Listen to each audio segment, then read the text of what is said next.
अगर हम बात करते हैं एक कंट्री की इनकम को पता करने की, तो जो कंपैरिजन होता है कंट्रीज़ के बीच में, वो एक काफ़ी यूजफुल मेजर है उसके डेवलपमेंट के बारे में जानने के लिए। Total income is not such an useful measure. Countries जो हैं भाई, अलग अलग देश में पॉपुलेशन अलग अलग तरह की होती है। अगर हम कंपेयर करते हैं टोटल इनकम को, जो कि एक व्यक्ति की एवरेज इनकम होती है, are people in one country better off than others in different country? भाई, जब एवरेज इनकम को आप कंपेयर करने जाते हैं, which is the total income of the country divided by its population, हमेशा ध्यान रखना एवरेज इनकम या पर कैपिटा इनकम को हम कैसे निकालते हैं। पर कैपिटा इनकम को हम हिंदी में कहते हैं प्रति व्यक्ति आय। इसको हम कैसे निकालते हैं? इसको निकालने के लिए जो इनकम होती है देश की, उसे हम टोटल पॉपुलेशन से डिवाइड कर देते हैं। अगर वर्ल्ड डेवलपमेंट रिपोर्ट की बात करते हैं, जो कि वर्ल्ड बैंक के द्वारा पब्लिश की जाती है, इसी क्राइटेरिया का इस्तेमाल किया जाता है डिफरेंट कंट्रीज़ को क्लासिफाई करने के लिए कि कौन डेवलप्ड है, कौन अंडर डेवलप्ड है। 4 कंट्रीज़ जिनकी पर कैपिटा इनकम जो है 12,736 पर एनम होती है, वो कंट्रीज़ जो हैं रिच कंट्रीज़ में आती हैं। और ये कैलकुलेशन है 2017 की। 2017 में वर्ल्ड बैंक ने क्राइटेरिया दिया कि जिस देश की पर कैपिटा इनकम $12,736 है, वो रिच कंट्रीज़ हैं।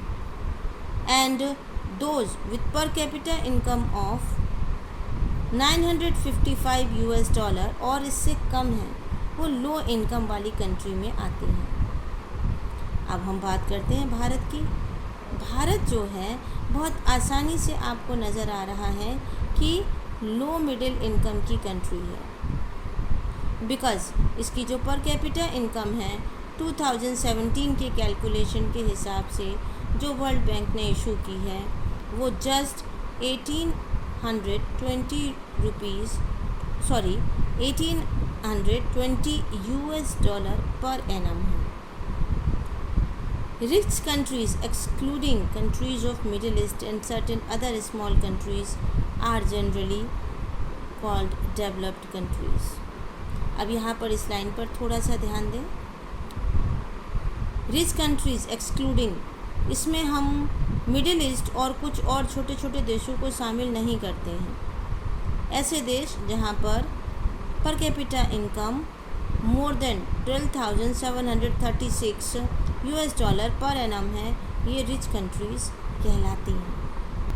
अब ये तो बात हमने कर ली इनकम की, कि इनकम के आधार पर वर्ल्ड बैंक किस तरीके से अलग अलग देशों को कैटेगराइज करता है। When we look at individual aspirations and goals, जब हम आम लोगों की एस्पिरेशन, उनके गोल्स को देखते हैं, तो हम पाते हैं कि आम व्यक्ति जो है वो केवल बेटर इनकम ही नहीं चाहता है। बियॉन्ड दैट, हमने पहले भी पढ़ा था, beyond that different kinds of other aspects are also important in his or her life, like security, respect for others, equal treatment, freedom. These are also very important thing to spend a good quality life. इसी तरीके से जब हम किसी देश के बारे में, किसी रीजन के बारे में सोचते हैं, बिसाइड्स एवरेज इनकम, हम कुछ और भी इक्वल इम्पॉर्टेंट एट्रीब्यूट्स के बारे में सोचने के लिए मजबूर हो जाते हैं। Here one table is given there in your book. आप इसमें देखें 3 स्टेट्स को यहाँ पर कंपेयर किया गया है, Punjab, Kerala and Bihar. And very easily we can see that Punjab is having the more per capita income comparison to Kerala and Bihar. अब ये क्या बताता है? क्या पंजाब की जो पर कैपिटा इनकम सबसे ज़्यादा है, तो क्या आपको ये लगता है कि केरला और बिहार के कंपैरिजन में जो पंजाब है वो मोस्ट डेवलप्ड है?